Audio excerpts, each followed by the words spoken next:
This review was made possible by the Yojo Outlet Center, specializing in vintage G.I. Joe toys and parts.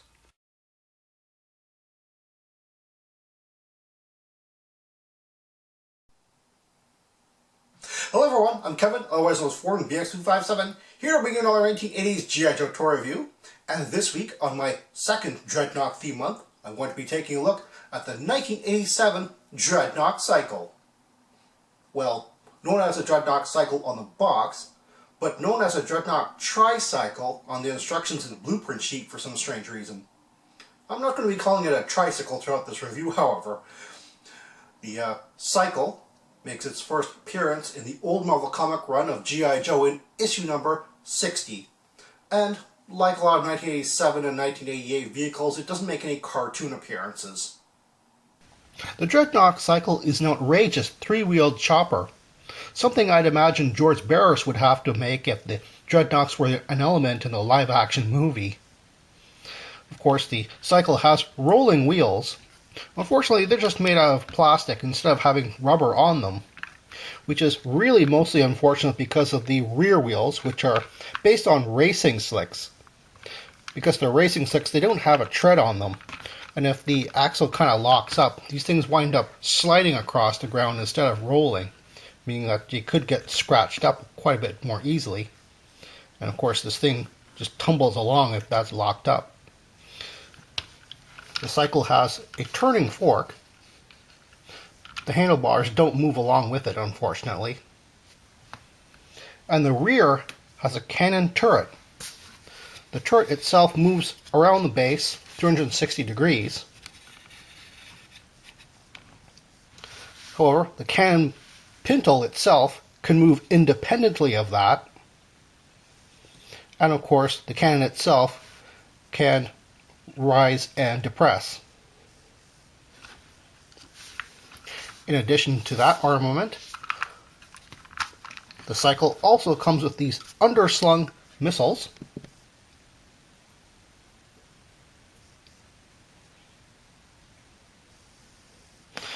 One on each side.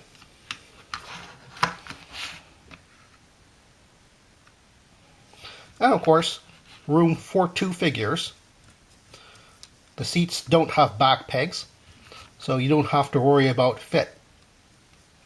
And here's Buzzer riding the driving position. You notice that the arms are kind of outstretched and a tiny bit elevated as well.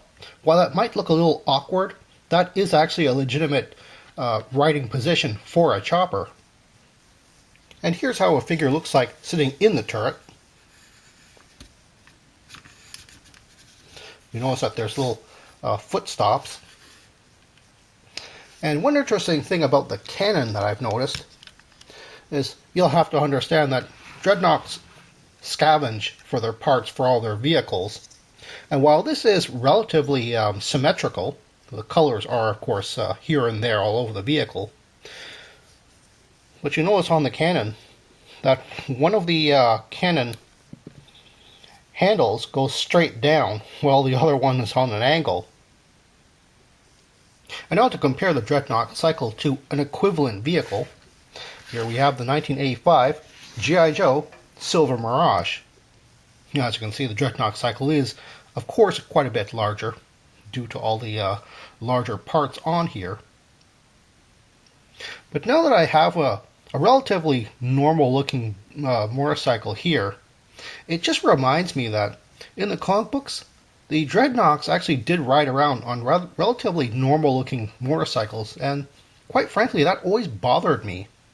As over-the-top and almost cartoony as the Dreadnok Cycle is, I actually think that this is quite a bit more in line with what they would actually ride around in. I mean, sure, yes, the Dreadnoks were a biker gang, but they were a biker gang in a comic book universe and regularly went up against the elite U.S. militaries here. So I think that they really would ride around in these types of vehicles rather than just regular motorcycles.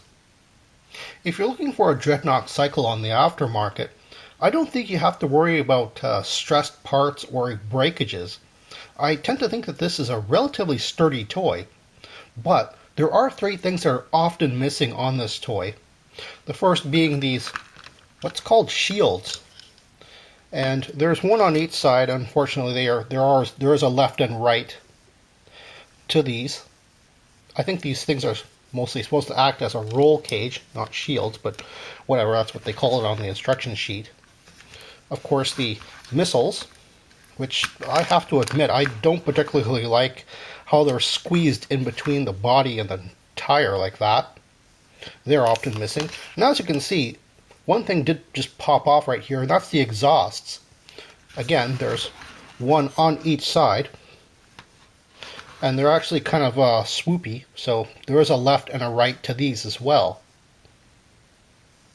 The Dreadnok Cycle sports, for the very first time, the Dreadnok logo.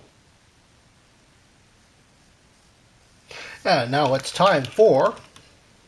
Does a modern figure fit in it?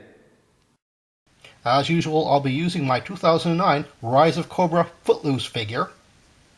He looks pretty good in the driver's seat, but how does he look in the turret? Now we've run into some slight problems. As you can see, I've had to dangle his feet out. Not a lot, mind you, but they don't really line up with the footstops on the turret anymore. With his feet actually in the footstop position, he's not sitting flat, but he's not really so far out of the seat that he looks odd. Of course, with the feet not dangling out, you can rotate the turret quite a bit more than you could than when his feet were dangling out. In the comics, the Dreadnoks had conventional motorcycles and rarely used this machine, and in the cartoons, they used Cobra Ferret ATVs. Relatively easy to find, complete, and for a reasonable price on the aftermarket, many collectors choose to army build the Dreadnok Cycle. However, since the Dreadnoks scavenge for parts for all their vehicles, no two should be alike, so I would suggest this. Try to find a 1994 Street Fighter Karate Chopper. It uses the same mold as the Cycle, is primarily red and white, and is still an affordable way to add variety to a Dreadnok Cycle fleet. Well, that's all the time I have right now. Please check out my Facebook page for more information and behind-the-scenes photos for these reviews. Thank you for watching this video, and stay tuned for next time to see another 1980s G.I. Joe toy review. See you then.